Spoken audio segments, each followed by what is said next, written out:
Hello विद्यार्थी मित्रों, good afternoon. बोलो આપણે પ્રાથમિક સ્વાસ્થ્ય ધોરણ 12 અને એમના ચોથું પ્રકરણ કયું છે? પ્રાથમિક સ્વાસ્થ્ય, પ્રજનન તંત્ર અને એના કાર્યોની તંદુરસ્તી. એની જો તંદુરસ્તી છે અને પ્રજનન તંત્રના કાર્યો વિશે જો આપણે જાણતા હોઈએ, માહિતગાર હોઈએ, તો આ દુનિયાની અંદર કે ભારતની અંદર તમે જો વસ્તી વધારો થાય નહીં. એ જીવ, એ માણસ બધાથી વાકેફ છે કે આટલું પાકે છે અને અમે ખાનારા માપના રાખવા પડે. એ ખાનારી જે છે ને વસ્તી, તો એ ખાવાવાળી વસ્તી જરા માપની રાખવી પડે. અને માપની રાખવી હોય તો એનો નિયંત્રણ કરતો અંગો કયું? તો પ્રજનન તંત્ર. એ પ્રજનન તંત્રનો સ્વચ્છતાપૂર્વક આપણો ઉપયોગ કરવાનો, એના કાર્યો વિશે સમજવાનું. પ્રજનન તંત્રના ફક્ત કાર્યોને એટલું નહીં, પણ બાળ સંભાળ પણ અંદર આવી જાય. એટલે બે વસ્તુ છે એની: કુટુંબ નિયોજન, તો જેથી વસ્તીનું નિયંત્રણ રહે, અને વિકાસ પામતા બાળક અને જન્મ્યા પછી રહેલું બાળકનું સ્વાસ્થ્ય પણ જળવાવું જોઈએ. તો એ માટેનું આખું આપણે જોયું હતું RCH. એ RCHનો હેતુ શું છે? તો પ્રાથમિક સ્વાસ્થ્ય જાળવવાનું. એનો હેતુ જે છે કે પ્રાથમિક પ્રજનન તંત્ર અને એના કાર્યો અને એના કારણે જે થતા જે છે ને બધાનું જાળવણી કરવી, અને એવી જાળવણી કરો કે જેથી તંદુરસ્ત રહે, કયો એનું સ્વાસ્થ્ય જળવાય. તો એ માટે આપણે બધી વસ્તી નિયંત્રણ રાખવી હોય તો એના માટેના કેટલાક સાધનો આપણે જોયા હતા. કયો? પ્રથમ કક્ષાના, દ્વિતીય કક્ષાના, આ બધા ઘણા બધા જોયા હતા સાધનો. બરાબર. પછી જાતિ, આ બધા સાધનો જે કીધા. અને છેલ્લે અંતિમ સાધન કયું? વસ્તી નિયંત્રણ માટેની ગર્ભ અવરોધન પદ્ધતિની અંતિમ પદ્ધતિ કઈ? તો વ્યંધીકરણ. સીધી જ શુક્રવાહિનીને કાપી દેવી કે જેથી શુક્રકોષ ના આવે, અને સ્ત્રીની અંદર અંડવાહિની કાપી દેવી કે જેથી અંડકોષો ના આવે. ખ્યાલ ગયો? એટલે એ રીતે આ કહેવાય વ્યંધીકરણ. એ વ્યંધીકરણ કહીશું. એટલે આપણે કહીશું વ્યંધીકરણ એટલે શસ્ત્રક્રિયા કરવામાં આવે. પુરુષમાં જે કરવામાં આવે શું કીધું હતું? પુરુષ નસબંધી. સ્ત્રીમાં કરવામાં આવે તો સ્ત્રી નસબંધી. કારણ કે જે જ્યાંથી શુક્રવાહિની જતી હોય એવા વૃષણ કોથળીની બાજુમાં જતી હોય, વૃષણ કોથળીની પાર્શ્વ બાજુએ તમે જુઓ તો ત્યાં આગળ ચીરો મારી શુક્રવાહિની કાઢી અને એને લૂપ મારી દેવામાં આવે, દોરી બાંધી દેવામાં આવે. અને સ્ત્રી હોય તો સ્ત્રીની અંદર અંડવાહિની કાઢી અને એને દોરી બાંધી દેવાનો, કે જેથી અંડકોષો ના આવે, પહેલાંમાં શુક્રકોષો ના આવે. અને વળી પાછી દોરી ખોલી નાખો ત્યારે એનો ઉપયોગ થાય, પણ એનો ઉપયોગ કેવો હોય છે? તો પહેલાં જેવો ઉપયોગ થતો નથી. પછી પુનઃ ઉપયોગ આપણે કહીશું નબળો હોય. પછી અન્નકોષો જે પહેલાં આવતા ને ફટફટ એ નળીમાંથી, એ ફટફટ અન્નકોષો ના આવે કે શુક્રકોષો ના આવે. કારણ કે જો દબાયેલી છે ને જો દોરી બોધી છે તે વખત ચપટી થઈ જાય અને ઘણી વખત બંધ પણ થઈ જાય. કહ્યું? એ દોરી જો બોધી તે વખત બંધ પણ થઈ જાય. એટલે ફરી પાછો એનો પુનઃ ઉપયોગ બહુ નબળો હોય. એટલે આ અંતિમ પદ્ધતિ છે. બરાબર છે. એમાં વચગાળાની પદ્ધતિ, તો વચગાળાની પદ્ધતિ તરીકે બધી આપણે કહીશું આ બધા ઓકડી વાપરવી, આઈયુડી ઇન્ટ્રાયુટેરાઇન ડિવાઇસ જે છે બધા, પ્રથમ કક્ષાનું, દ્વિતીય કક્ષાનું, તૃતીય કક્ષાનું. પછી અંતઃસ્ત્રાવો આપતી ગોળીઓ. પછી અહીંયા ચામડીના નીચે પણ આવો અંતઃસ્ત્રાવનો સ્ત્રાવ અથવા પ્રમાણ રાખે તેવા ઇન્જેક્શન, તેવા શસ્ત્રક્રિયા કરવામાં આવે. એમાં એમ કે એટલે આપણે કહીશું આરોપણ. આ બે અંતઃસ્ત્રાવનું સ્ટીક બનાવેલી હોય કે જેમાંથી અંતઃસ્ત્રાવો શરીરમાં રાખે એવી સ્ટીક બનાવેલી હોય, એનું આરોપણ કરવામાં આવે લગભગ ચામડીના નીચે. અને એ રીતે એ આરોપણ કે જેના કારણે અંડકોષ ઉત્પન્ન થાય નહીં અને બાળકો પેદા થાય નહીં. એનો પ્રાથમિક કઈ કહીશું, આ વચગાળામાં તો બરાબર છે, અંતઃસ્રાવ આ બધી વસ્તુ, પણ પ્રાથમિક પદ્ધતિ કઈ? પ્રથમ તો સાધનો વાપરવા. કયા સાધનો? તો આપણે કહીશું આ નિરોધ, સ્ત્રીનો નિરોધ, પુરુષનો નિરોધ, પછી આ ગ્રીવા પટલ, આંતરગ્રીવા પટલ, સમજો, પણ વોલ્ટ્સ કહેવાય. તો આ બધી પદ્ધતિઓ આપણે કહીએ પ્રથમ કક્ષા. પછી આ પ્રાથમિક અવરોધન પદ્ધતિઓ, વચગાળાની અવરોધન પદ્ધતિઓ, અને છેલ્લે આપણે કીધું અંતિમ અવરોધન પદ્ધતિ. તો આવી બધી વાતો કરી દી. પછી ડાક્ટરી ગર્ભપાતની, પ્રેરિત ગર્ભપાત ક્યારે કરવો, કોને કરવો, કેટલા અઠવાડિયામાં કરવો, કોના દ્વારા કરવો, ખ્યાલ ગયો, એ ગર્ભપાતની વાતો કરતી. તો સંક્રમિત રોગો, પહેલાં ચેપથી, સમાગમ કરવાથી એ ચેપથી થતા રોગો, સમાગમની ક્રિયાથી થતા રોગો, એવા કેટલાય લગભગ ઘણા બધા રોગો છે, 20 જેટલા રોગો છે કે જાતીય સંક્રમણથી થાય છે. એમાં હિપેટાઇટિસ અને HIV સંક્રમિત વ્યક્તિ માટે, એટલે આપણે કહીશું આ 2 રોગ સિવાય બધા મટાડી શકાય છે. કયો? હિપેટાઇટિસ બી અને આ એ HIVના ચેપ સિવાયના અન્ય રોગો જો વહેલા નિદાન થાય, કયા? હિપેટાઇટિસ બી અને જનનાંગીય હર્પીસ, આ 2ના વાયરસ સિવાય બીજા રોગો જે થાય છે તો એને વહેલા જો ખબર પડે તો એને સંપૂર્ણ મટાડાય છે અને બચી શકાય છે. તેના માટેના સિદ્ધાંતો કયા? એનાથી બચવા માટે તો એના સિદ્ધાંતો પણ આપણે 3 રજૂ કર્યા હતા, સરળ સિદ્ધાંતો, કે જેથી વ્યક્તિ આ ચેપમાંથી મુક્ત રહી શકે. એવા 3 ઉપાયો પણ કીધા હતા. હવે આપણે જોઈશું અફળદ્રુપતા, જેને કહીશું વ્યંધતા.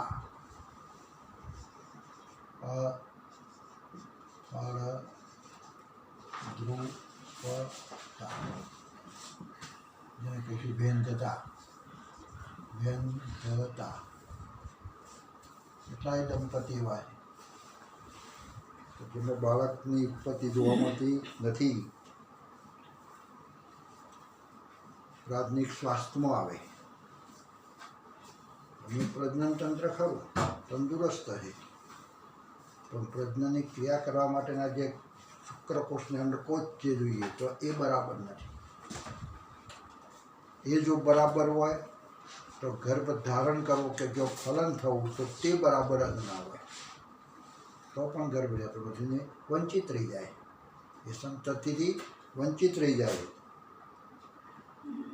એટલે આમ પ્રાથમિક સ્વાસ્થ્યની ચર્ચા આપણે જે કરીએ છીએ, પ્રાથમિક સ્વાસ્થ્યની આ રીતે બાળકો થાય, આ રીતે પ્રજનન તંત્ર એના અંગો આ બધા કહેવાય, એમાં શુક્રકોષ જાય, અંડકોષને મળે, ફલન થાય, એ રીતે ગર્ભાશયની અંદર અંડવાહિનીમાં ફલન થાય, ગર્ભાશયમાં સ્થાપન થાય, 9 મહિના સુધી એનો વિકાસ થાય અને એનો નિકાલ થાય, પ્રસૂતિ થાય.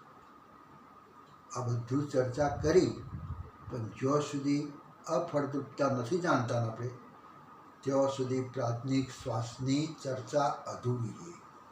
કહ્યું કે પ્રાથમિક શ્વાસની ચર્ચા અધૂરી ગણાય. એટલે ભારત સહિત પૂરી દુનિયામાં મોટી સંખ્યામાં દંપતીઓ અફળદ્રુપ છે. જો 2 એવા ટોળો, 2 એવા યુગમાં ભેગું થયેલું હોય, કહ્યું કે જે કેટલાય એવા દંપતી કે અફળદ્રુપ છે, અફળદ્રુપ. એટલે એ દંપતીની અંદર શું કહેવાય? એ પતિ પત્ની જે કહેવાય છે એ અફળદ્રુપ છે.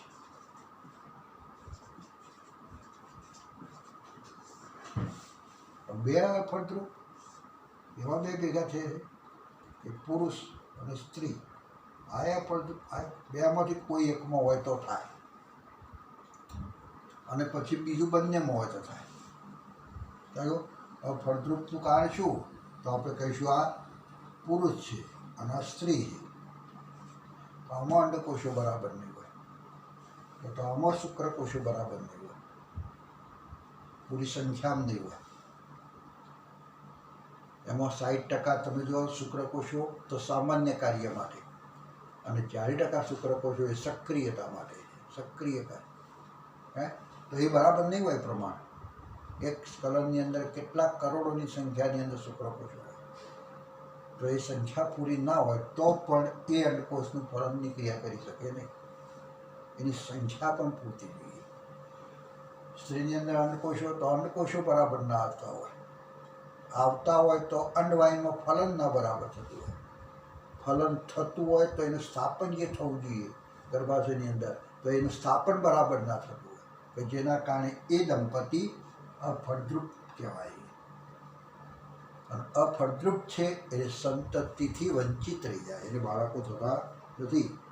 એટલે કે તેઓ અસુરક્ષિત જાતીય સહવાસ થતો કયો એનો જાતીય સમાગમ કરે, બધું કરે, છતાં પણ વંચિત રહી જાય છે. એ બાળક પેદા કરવા માટે વંચિત રહી જાય છે. બાળક પેદા કરી શકતા નથી, અસમર્થ હોય.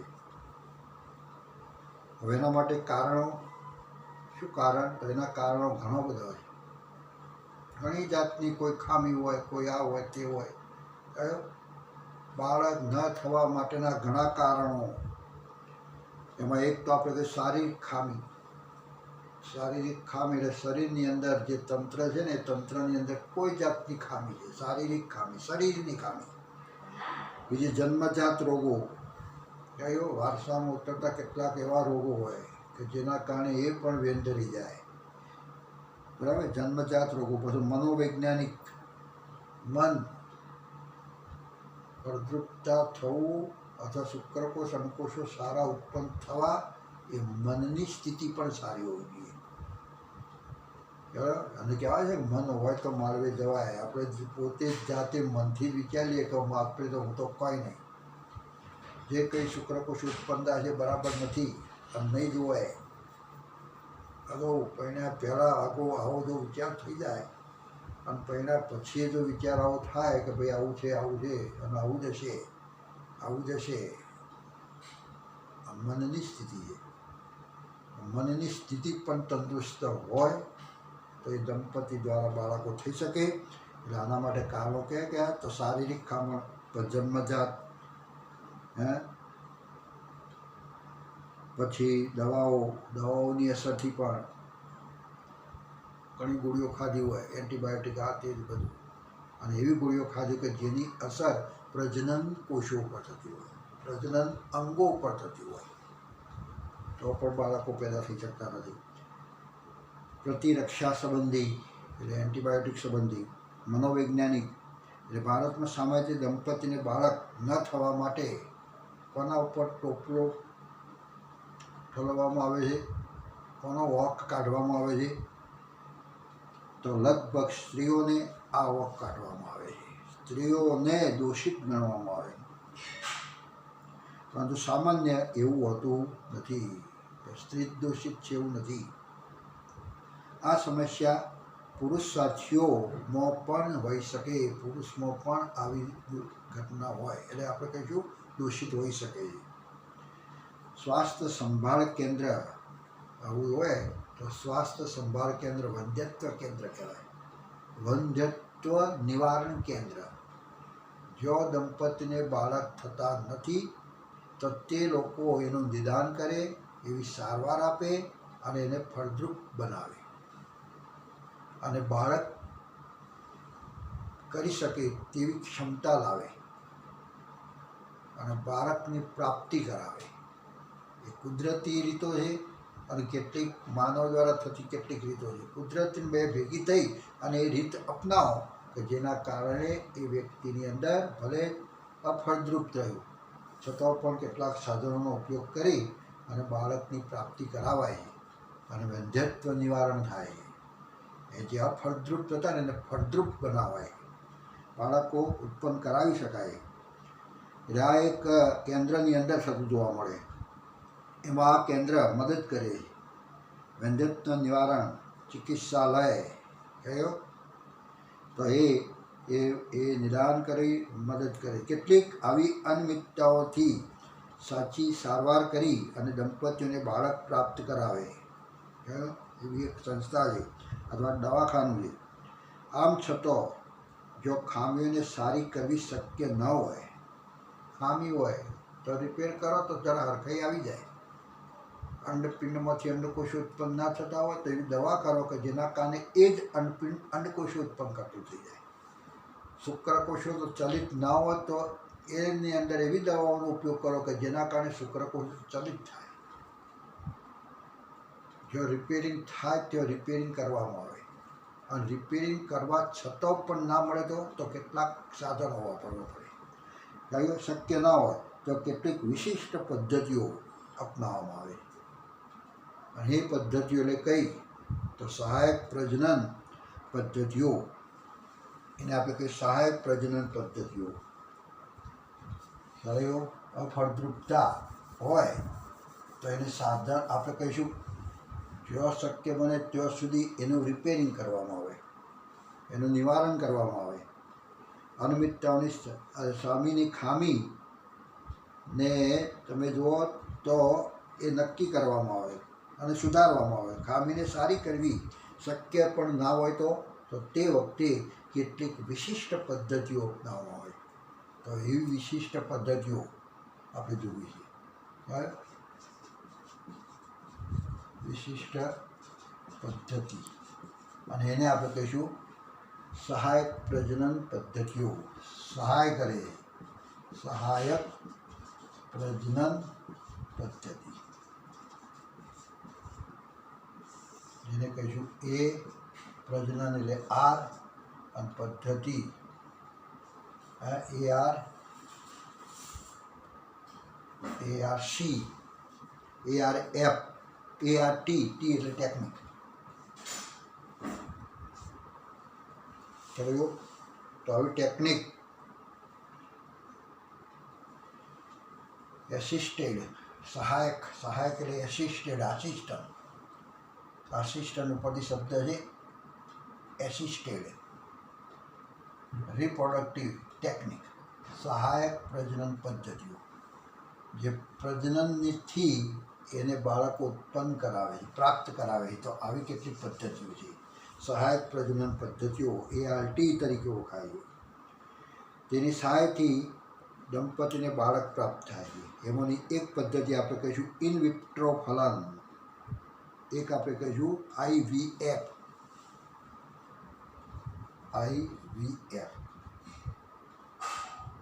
In vitro fertilisation.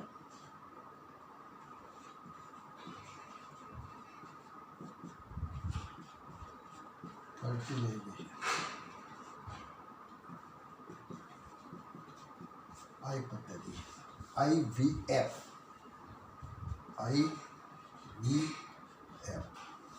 આ પદ્ધતિ ઇન વિટ્રો.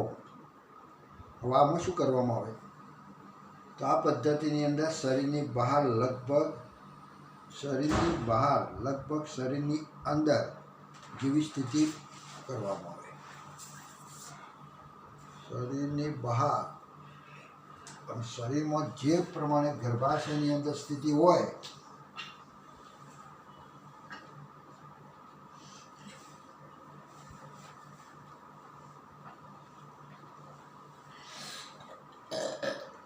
સ્થાપન થવા, ફલન થવા માટે જે અંડવાહિની હોય ને, અંડવાહિની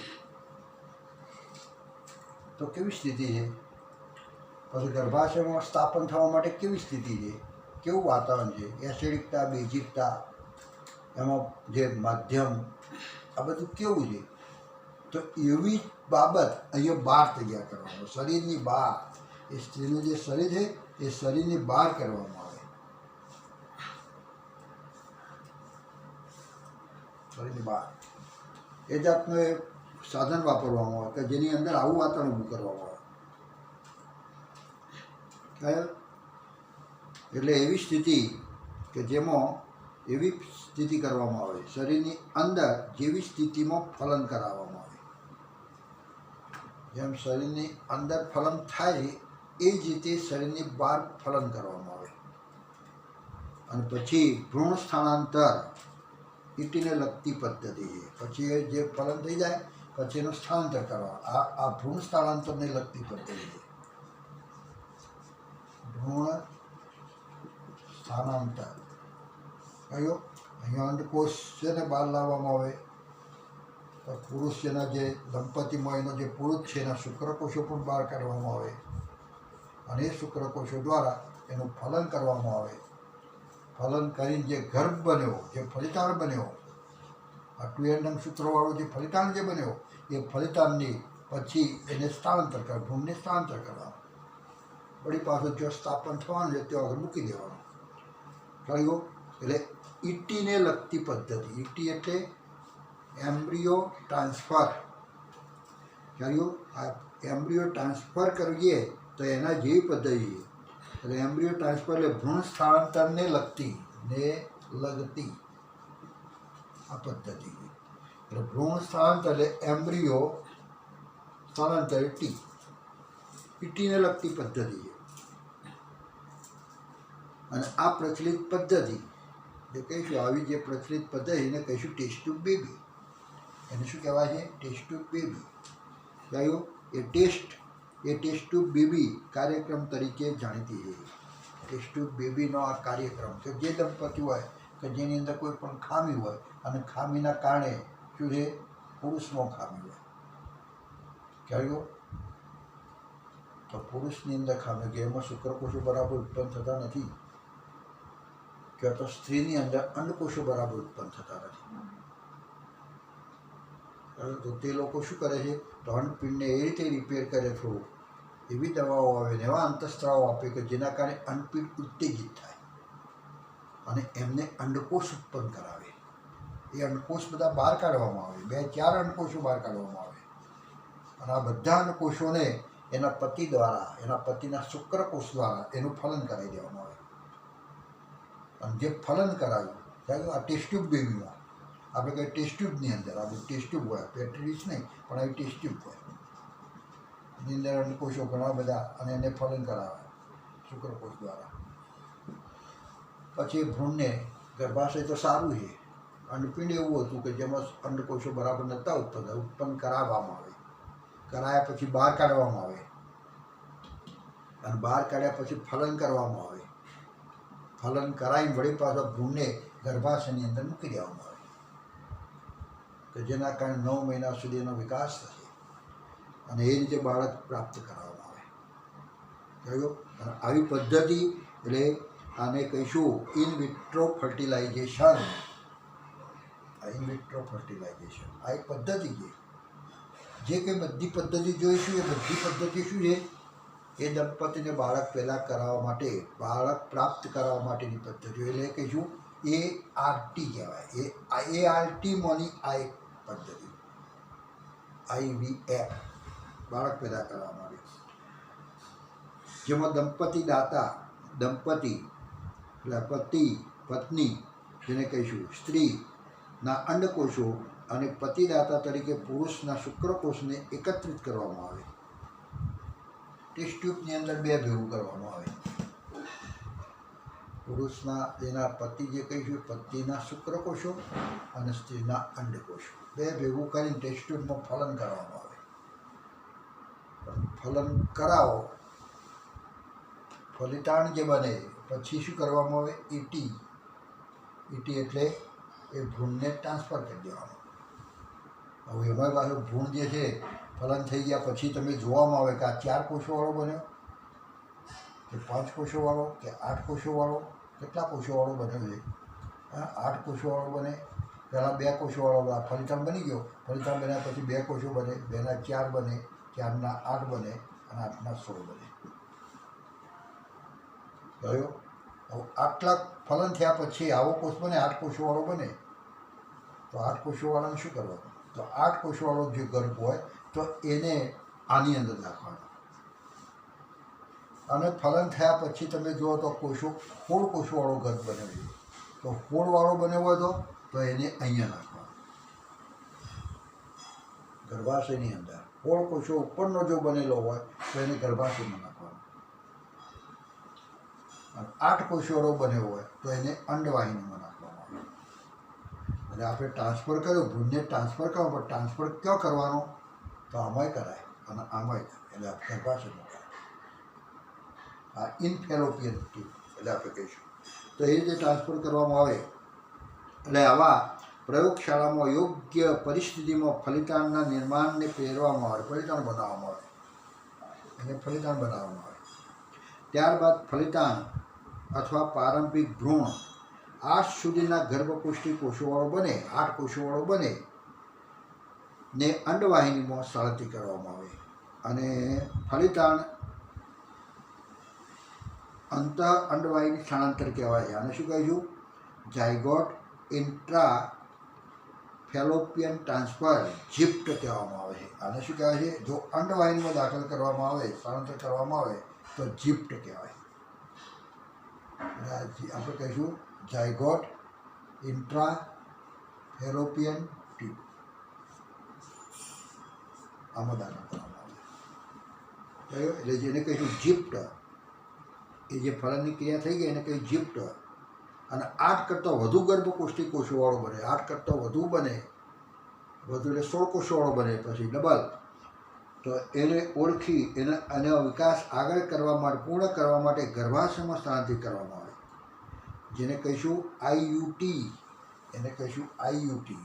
આ ગર્ભાશયમાં જે કહો ને IUT, intra uterine transfer, IUT, intra uterine transfer. ખ્યાલ આવ્યો? આઈયુટી. તો પછી આઈયુડી શું છે?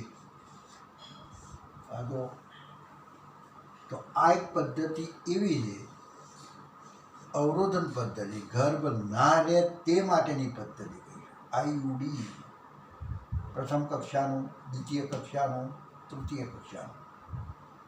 થયું? નિરોધના બધા જે વાપરો, ભૌતિક સાધનો તરીકે વાપરો, તે પ્રથમ કક્ષા. આપણે કહીશું પ્રાથમિક. ઓકડી, લૂપના બધું વાપરો સ્ત્રીની અંદર. હા, સ્ત્રીની અંદર જે કંઈ સાધન વાપરો તે બધું આપણે કહીશું પ્રથમ કક્ષા. અને એ બધું કહીશું આ અવરોધક પદ્ધતિઓ છે. અને આ સહાયક પદ્ધતિઓ છે, પ્રજનન સહાયક પદ્ધતિઓ. કયો? સહાયક પ્રજનન પદ્ધતિઓ. એટલે આ પદ્ધતિ, આ બે શબ્દ યાદ રાખ્યો, આ આઈયુડી અને આઈયુટી. તો આ એક પદ્ધતિ છે, વ્યંજત્વ નિવારણ પદ્ધતિ છે. અને આ આપણે કહીશું અવરોધન પદ્ધતિ છે. આ કઈ પદ્ધતિ કહીશું? અવરોધન પદ્ધતિ. ગર્ભ ના રહે એના માટેની પદ્ધતિ, અને આ ગર્ભ રાખવા માટેની કૃત્રિમ પદ્ધતિ કહીશું, કે જેમાં અંડકોષો બહાર કાઢ્યા, ટેસ્ટ ટ્યુબની અંદર ફલન કરાયું, ફલન કર્યા પછી એને ઈટી એટલે ભ્રૂણ ટ્રાન્સફર કરવાનો. કેવો કરવાનો? તો 8 કોષોવાળો હોય તો અંડવાહિનીમાં, અને 16 કોષોવાળો હોય તો આપણે કહીશું યુટેરિનમાં, અને આ ગર્ભાશયમાં. અને ગર્ભાશયમાં ટ્રાન્સફર કરો તો એને કહીશું આઈયુટી. અને અંડવાહિનીમાં તમે દાખલ કરો તો એને કહીશું, આપણે કહીશું જીપ્ટ, ઝાયગોટ ઇન્ટ્રાફેલોપિયન ટ્રાન્સફર. કહ્યું? તો એ પ્રમાણે 2 જાતના ગર્ભની વાત કરીએ. જે સ્ત્રીઓમાં ગર્ભાશયની સમસ્યા હોય તેમની સહાયતા માટે ઇન વિવો ફલન, એટલે શરીરના જનન અંગો, જનન કોષોનું સંયોજનથી બનતા ભ્રૂણને પણ ટ્રાન્સફર માટે ઉપયોગમાં લઈ શકાય. ખ્યાલ? આ જે છે ને, આ આપણે કહીશું આઈયુટી. તો એમાં તમે જુઓ તો જે સ્ત્રીઓમાં ગર્ભધારણની સમસ્યા હોય ગર્ભાશયમાં, તેમની સહાયતા માટે ઇન વિવો ફલન, ઇન વિવો ફલન એટલે શરીરની અંદર ફલનથી બનતા ભ્રૂણને પણ સ્થળાંતર માટે ઉપયોગમાં લઈ શકાય. એને પણ સ્થળાંતર કરવું તો કરી શકાય. હવે એવા કિસ્સામાં કે જો સ્ત્રીઓ અંડકોષો ઉત્પન્ન કરી શકતી નથી, પરંતુ તે ફલન અને આગળના વિકાસ માટેનું યોગ્ય પર્યાવરણ પૂરું પાડી શકે છે. એમના માટે એક અન્ય પદ્ધતિ અપનાવાય છે, જેમાં દાંતામાંથી અંડકોષો લઈ અને એ સ્ત્રીની અંડવાહિનીમાં દાખલ કરવામાં આવે છે. દાંતા અંડ જે એ અમુક સ્ત્રી છે કે એ સ્ત્રીની અંદર અંડકોષો ઉત્પન્ન થતા જ નથી. કયો એવી સ્ત્રી છે કે જેના અંડપીણ હોય ને અંડપીણ, તો અંડપીણમાં અંડકોષો જે ઉત્પન્ન થવા જોઈએ એ ઉત્પન્ન થતા જ નથી. તો હવે તો દાતા જે અંડકોષો આપે તેવી દાતા સ્ત્રીમાંથી અંડકોષો કાઢવામાં આવે. દાતા અંડકોષો બીજી સ્ત્રીના અંડકોષો લીધા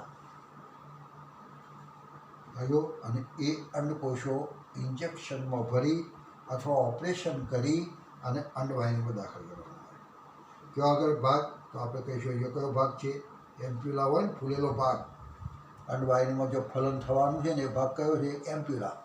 ઇથમસ નહીં.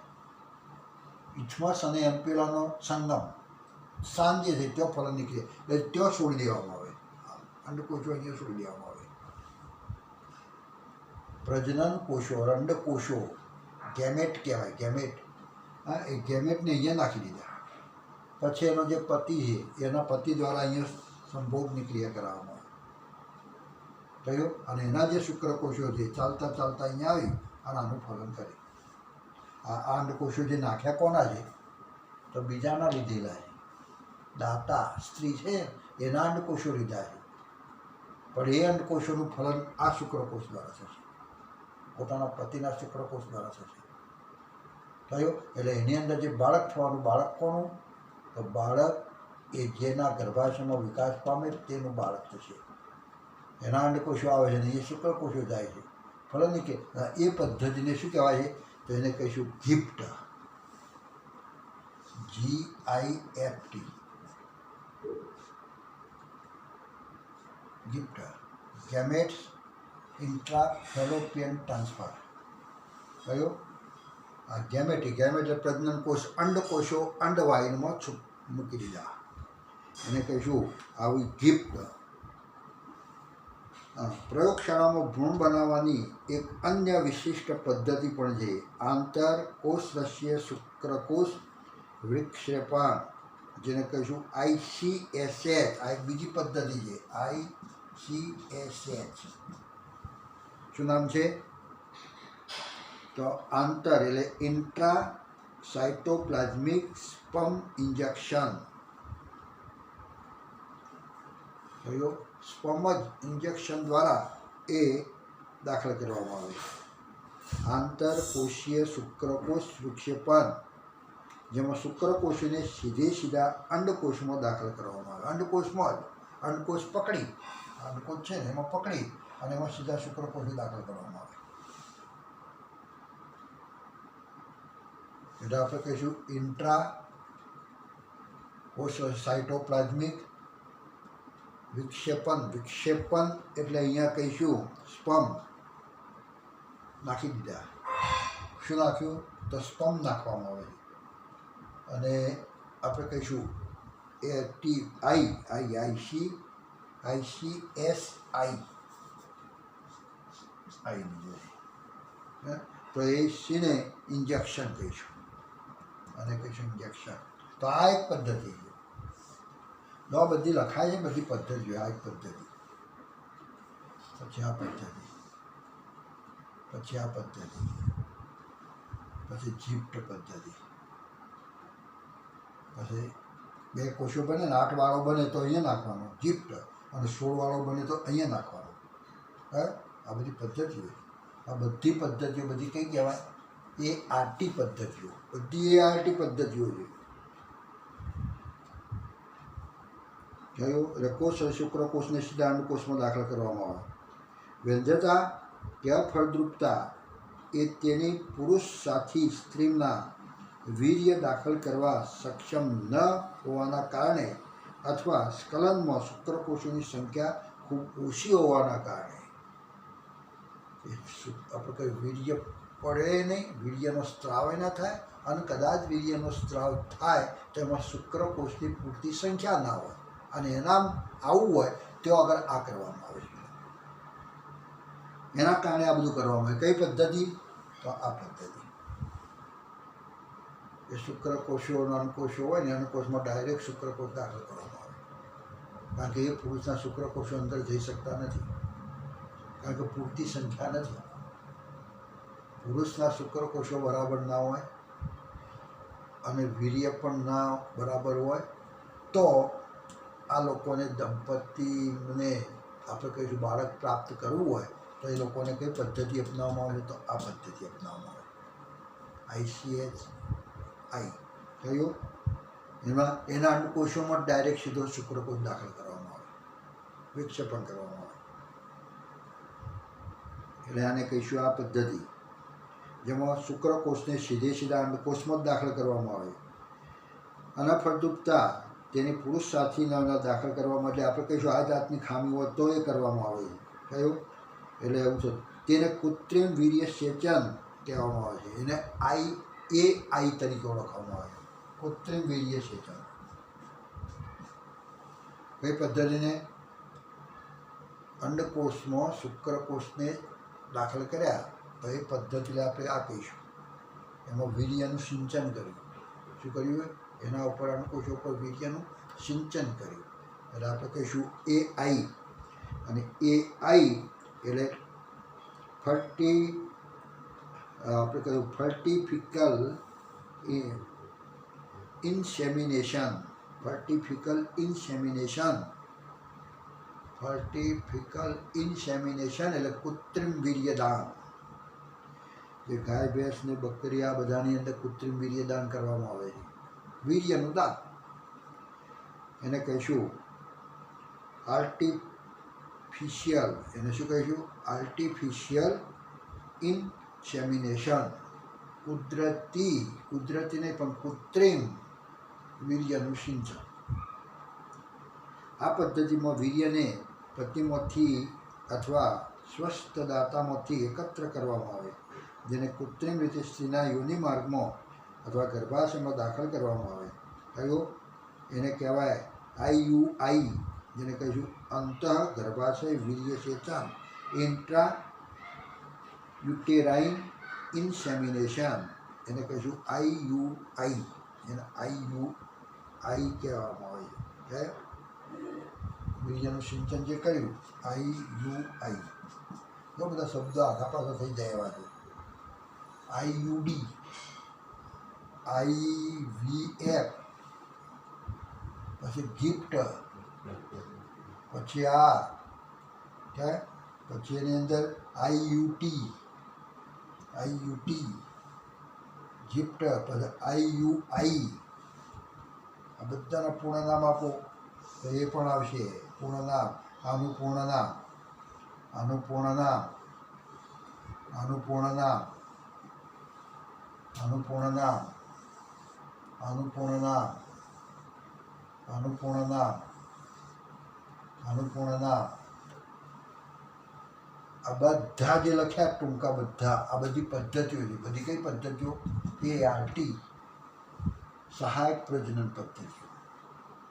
જે વ્યક્તિની અંદર જે દંપતી છે એને બાળક પેદા થતું નથી તો આમાંને એ ડૉક્ટર જુએ તો આને કઈ પદ્ધતિ અપનાવવા જેવી છે, અને લાગે એ પદ્ધતિ અપનાવે. બધી આમાંથી કોઈ પણ પદ્ધતિ લાગુ પડે એ પદ્ધતિ અપનાવી અને એ દંપતીને આપણે કહીશું સંતાન પ્રાપ્તિ કરાવે છે. કયું? સંતાન પ્રાપ્તિ. એટલે આ બે ભેગું થાય છે. કુદરતી રીતે જે અંડકોષો આવે તે દવા કરો, આ કરો, તે કરો, પણ અંડકોષો તો કહેશું લાવવાના અનપિંબળ કુદરતી છે. અને આપણે કૃત્રિમ રીતે એવા સાધનો વાપર્યા કે જેના કારણે અંડકોષો આવ્યા. એટલે આ કૃત્રિમ. એટલે કૃત્રિમ અને કુદરતી, અડધી કૃત્રિમ અને અડધી કુદરતી બે ભેગી થઈ અને બાળકને આપણે કહીશું બાળક પ્રાપ્ત કરવામાં આવે પદ્ધતિઓ દ્વારા. તો આવી પદ્ધતિઓ, એટલે આ બધી પદ્ધતિઓ છે, આટલી બધી. એટલે આમ જુઓ તો બાળક પ્રાપ્ત કરવા માટેના વિકલ્પો ઘણા બધા છે, ખરું? પરંતુ આ બધી પદ્ધતિઓ વિશિષ્ટ નિષ્ણાતો અને મોંઘા સાધનો દ્વારા ચોકસાઈપૂર્વકના સંચાલનની જરૂર હોય છે. આ ફટલીને દવાખાને ગયા અને ફટલીને બાળક પેદા થઈ ગયું એવું નથી. બહુ ચોકસાઈપૂર્વક બધું કામ કરવું પડે છે. અંડકોશ લાવવો પડે, શુક્રકોષથી ફલન કરાવવું પડે. ફલન કર્યા પછી ફેલિદાનું જે બને છે 8 કોષો 16 કોષો ક્યારેક કેવો બને, હા, અને વળી પાછો આમાં દાખલ કરવાનો, આમાં દાખલ કરવાનો. આ બધા પ્રયોગો બધા ઘણા ફેલ જાય છે અને ઘણા ફેલમાં કોઈ સફળતા મળે અને ગર્ભ રહી જાય અને આ બાળક મળી જાય. બહુ લોબી પ્રોસેસ છે. એના આવતા જે સાધનો છે ને, સાધનો પણ બહુ મોંઘા છે.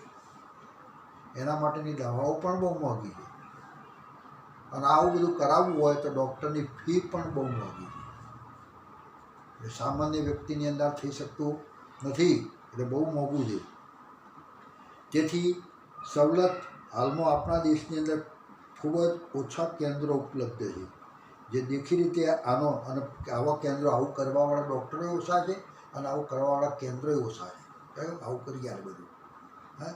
તો એ લોકો શું કરે છે, બાળક પ્રાપ્તિ કરાવ્યું હોય તો એક જ ઉપાય છે, સારો સરસ ઉપાય, કે આશ્રમની અંદર જે બાળકો નાખ્યા છે, પડ્યા છે અને વિષય થઈ રહ્યો છે, તો એમાંનું એક બાળક દત્તક તરીકે લઈ જાઓ અને એનો સંતોષ માનો કે આ બાળક છે મારું, કયો કે જે વારસદાર બની જાય અને તમે એને મોટો કરો અને દત્તક તરીકે લાવો અને એનો વિકાસ કરો, બરાબર. તો એટલે આવો જે કેન્દ્રો પણ ઓછા છે એટલે આ બધું મોંઘું પડે.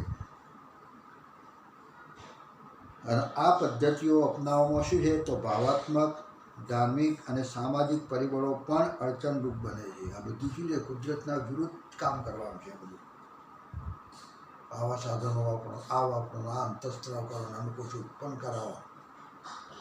ભાવાત્મક, સામાજિક અને આપણે કહીશું ધાર્મિક પરિબળો પણ અડચણરૂપ છે. આ બધી પદ્ધતિઓનું અંતિમ લક્ષ્ય સંતાન પ્રાપ્તિ છે. આ બધી પદ્ધતિ અપનાવો પણ આપણું લક્ષ્ય શું છે, સંતાન પ્રાપ્ત કરવું.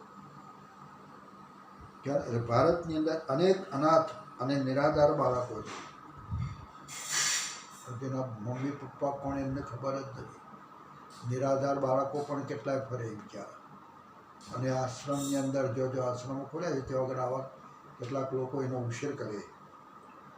તેમની જો દેખરેખ નહીં કરવામાં આવે તો તે કદાચ પુખ્તતા સુધી જીવિત રહી શકશે નહીં. હવે એને જો ફેંકી દીધા છે અને એનો કોઈ રણી ધણી ન હોય તો એ કેટલીક વખત મોટા થઈ અને કશું કરી શકતા નથી, જીવિત ના રહી શકે. આવા કેટલાય નિરાધાર બાળકો છે. તો આપણા દેશનો કાયદો બાળકને કાનૂની રીતે લેવું, ગોદમાં લેવું અથવા કશું ખોળે લેવું, કયો એ ગોદ લેવાની પરવાનગી આપે છે. કાયદો જ છે કે તમે બાળક દત્તક લઈ શકો છો, તમારા ખોળે લઈ શકો છો. ખોળે લેવું એટલે બાળક તમારું, તમારી કુખેથી જન્મી નથી, પણ તમને લાભ કયો તો એનો ઉછેરનો લાભ મળે. તમને એ બાળક પોતાનું છે તેની એવી હૂંફ મળે. એટલા માટે ભારત સરકારે આ કાયદો કરેલો જ છે કે આવા કેટલાય નિરાધાર બાળકો છે, કયો જે નિરાધાર અને અનાથ છે બધા, આવા કેટલાય બાળકો છે. તો આ લોકોને લઈ આવો જેને બાળક નથી થતું. તો આ બધી પદ્ધતિઓ અપનાવો. બહુ ખર્ચાળ છે, બહુ મોંઘી છે અને સફળ થઈ ના થઈ એના માટેના ડૉક્ટરો પણ ઓછા છે, ક્લિનિકો પણ ઓછી છે. તો ચાલતા ચાલતા અનાથ આશ્રમ અને નિરાધાર બાળકો છે એને ઉઠાવો અને ભારત સરકારને કાયદાકીય રીતે કોર્ટની અંદર જઈ અને ખોળી લો અને એનો વિકાસ કરો, એનો ઉછેર કરો. અને જે દંપતી માતા પિતા બનવા ઈચ્છુક છે તેમના માટેની આ ખૂબ સરસ પદ્ધતિ છે. આ બધામાં સારામાં સારી પદ્ધતિ કઈ તો ગોદે લેવું. બાળકને ગોદ લેવાની પરવાનગી, હા, ગોદ લેવું, બાળકને ગોદે લેવું એટલે આપણે કહીશું એને આપણે શું કહીશું, ચાલો ખોળે લેવું. બરાબર, બાળકને ખોળે લેવાની પદ્ધતિ છે અને એના માટેનો કાયદો છે, સરકાર દ્વારા કાયદો છે. તો બાળકને ફેંકી દેવાનો કાયદો નથી. કોઈક કારણસર બાળક એમનો ઉત્પન્ન થઈ ગયું, હા, અને ઉત્પન્ન થઈ ગયું અને જે કેટલાક લોકો ફેંકી દેતા હોય એ ફેંકવાનો કાયદો નથી. પણ ફેંકેલા બાળકને ઉઠાવવાનો કાયદો છે. કેવો કાયદો કે તમે ખોળે લઈ શકો છો અને પુત્રનો આનંદ, પુત્રની પ્રાપ્તિ આ રીતે પણ મેળવી શકો છો. અને જીવન તમારું જે ચિંત્યાવાળું જીવન હતું, નિરાશ જીવન હતું, બાળક વગરનું જીવન એટલે કેવું હોય? ચિંત્યાવાળું જીવન. બાળક ના હોય એટલા માટે તમને આ રીતે બાળક મેળવો અને ચિંતા મુક્ત બનો. આ એક સારામાં સારી પદ્ધતિ. આ બધી એ આપણે ART પદ્ધતિઓ જે છે બધી, એના કરતાં સારી પદ્ધતિ કઈ? કોઈ ખર્ચો ના થાય, કંઈ ના થાય એવી સારી પદ્ધતિ કઈ? તો બાળકને ખોળે લેવું. કયું બાળક? તો અનાથ અને નિરાધાર બાળકો જે છે ને એને ખોળે લેવું. આ એક સારામાં સારી પદ્ધતિ કહીશું. તો એ રીતે આપણે અહીંયા આ પદ્ધતિ અપનાવવાની અને એ રીતે આપણું અહીંયા આ પ્રકરણ આપણે પૂરું કરીએ છીએ. કયું પ્રકરણ છે? તો આ ચોથું પ્રકરણ પૂરું કરીએ છીએ. બરાબર. આના પછી કયું પ્રકરણ? એ પછી ખ્યાલ આવી ગયો? તો આપણે આટલા સુધી રાખીએ છીએ. હવે આનો કદાચ વચ્ચે કોઈ ટેસ્ટ આવે ને જે આપવાના થાય ને, સ્કૂલવાળા જે કહે એ પ્રમાણે ટેસ્ટ તમારે આપવાના અને એને લગતા પ્રશ્નો. આવું આને આપણે જે પ્રકરણ છે ને આનું, તો આની નીટની બાબત જે કંઈ આવતી હોય એ જરા આપણે હવે આના પછીના 2-3 લેક્ચરની અંદર આપણે નીટની બાબત પણ જોઈ લઈએ એટલે ક્લિયર થઈ જાય પ્રકરણ. બરાબર. એટલે આપણે એની નીટની બાબત આપણે જોઈશું. બરાબર. ચલો આવજો. Thank you.